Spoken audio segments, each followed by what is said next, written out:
Welcome back, everyone. September is Suicide Prevention Awareness Month, and according to the Centers for Disease Control and Prevention, someone dies by suicide every 11 minutes in the United States, and more than 13 million adults have seriously thought about suicide. Joining us today is Wendi Kozlowski with she's the clinical director of Pathlight Mood and Anxiety Center in Round Rock. Thank you so much for being here. Thank you for having me. So, these numbers are alarming to hear. Very saddened to hear that. But give us some context with it. Is that are suicides on the rise? Are they going down? About the same? Yeah, I mean, it depends on really who you ask and who that source and reference is.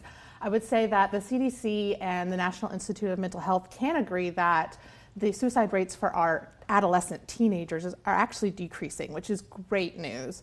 It's our young students 8 to 12 that's actually increasing for, particularly BIPOC preteens and females more than males, which usually males do have a much higher suicidal rate than females. What are some of the warning signs, for people who might be worried that there is somebody who they know and love who might be wanting to take their life? Well, certainly anyone talking about suicide or having increased rage, whether that's outward or inward, isolation, decrease in joy of activities that normally would bring them pleasure or joy, feeling like a burden or isolating from other people.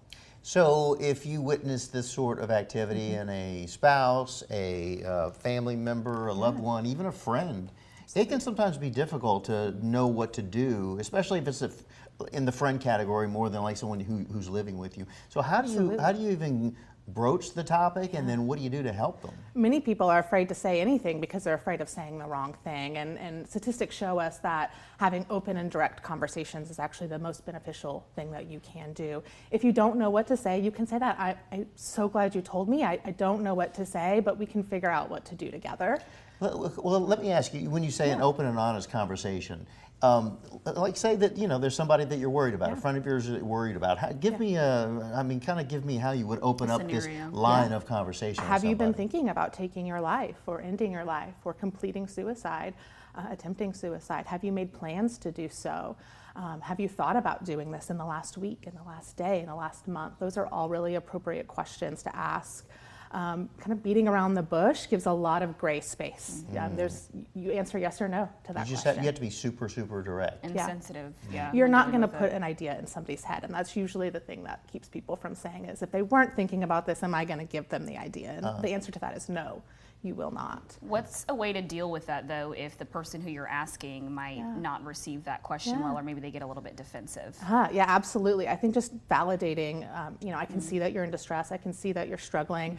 I'm glad to hear that we're not at that point, and I think that we still need to get some help or some support. Would you be open to talking to a therapist, or would you like to come to a family session with me? Yeah, and you mentioned that, the CDC is reporting that mental health among young people is improving. Any idea why that is and what we can do to keep things moving forward? Yeah, I mean, access to counseling and support in schools has been a huge contributor of that for our adolescents in the high school age group, which is where those numbers are improving.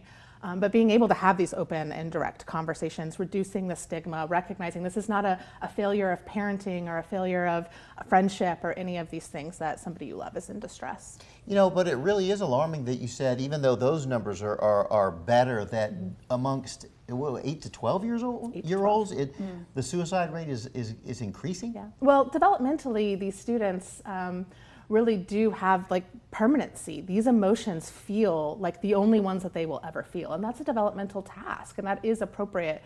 But access to resources and validation and acknowledgement that's a thought that occurs, but here are so many other ones that we can approach this situation with. And really just distress tolerance is something that we don't have a lot of experience with those younger kids. We tend to minimize the experiences that they're having.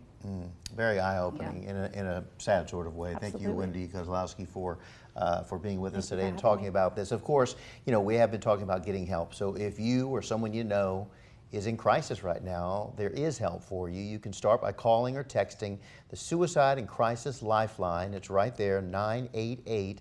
It's available 24/7. It's free and it's confidential. We'll be right back.